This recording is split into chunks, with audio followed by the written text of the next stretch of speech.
Aujourd'hui, on commence une série de blogs au Japon pour parler d'architecture. On va regarder à peu près les types de bâtiments, l'architecture, les détails IA.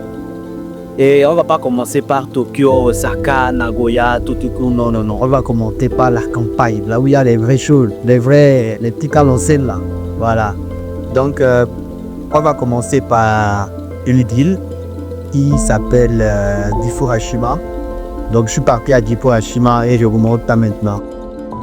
Je voulais vous faire voir l'architecture traditionnelle et rustique en même temps, mais tout ne s'est pas passé comme prévu.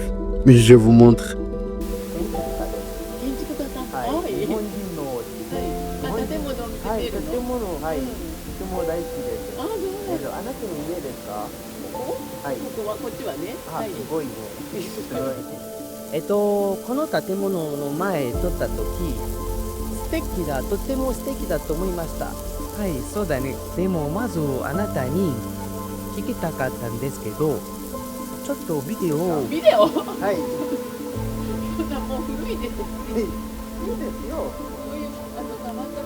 Bon, en gros, elle trouve que sa maison est trop vieille. Spoiler alerte, quasiment toutes les tentatives avant elle ont fini pareil. Bah, comme vous vous doutez, hein, on va pas perdre notre temps. À la place, direction la campagne version 2.0. Oui, du rustique, mais avec du Wi-Fi. Rassurez-vous, je reviendrai ici dans un autre épisode. Gifu-Hashima. On est en plein cœur de la préfecture de Gifu, au centre du Japon, un peu au nord de Nagoya. Petite ville, mais gros charme. Bon, on avait prévu un petit vlog tranquille, mais la météo était visiblement contre. Sauf que bon, c'est pas 3 gouttes qui vont nous arrêter. Hein. Déjà, tous les IGH que j'ai vus sont de l'hôtellerie avec le juste nécessaire. Hein. Mais bon, on verra ça plus tard. Pour l'instant, on attaque la ville.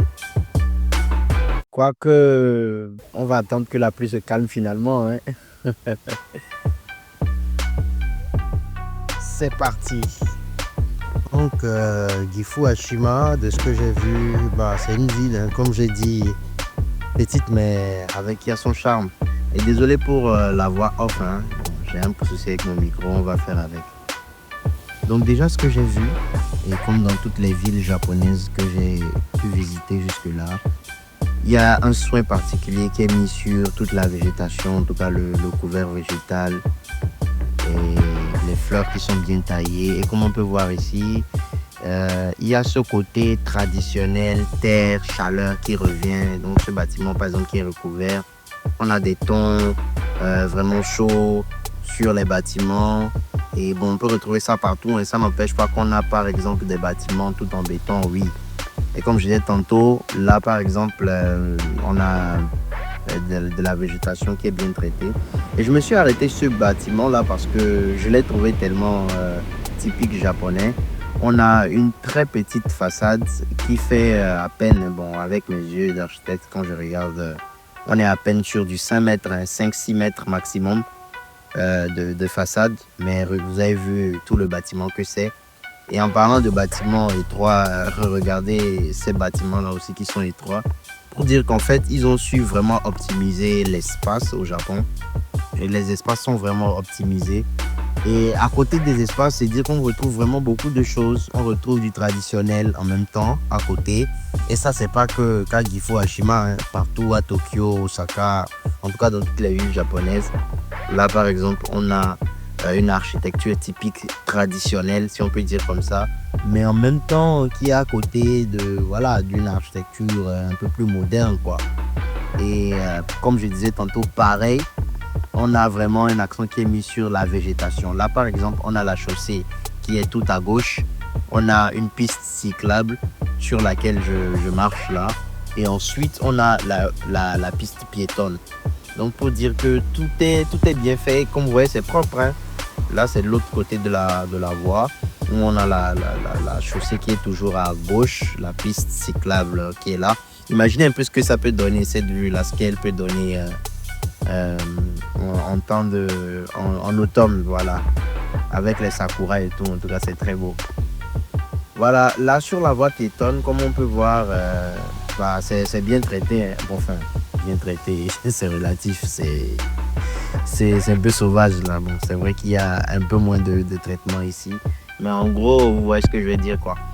Et comme je disais, sur le bâtiment, le premier bâtiment qu'on a vu, il y a beaucoup d'utilisation de matériaux chauds qui rapportent à la terre, qui rapportent au naturel, au traditionnel.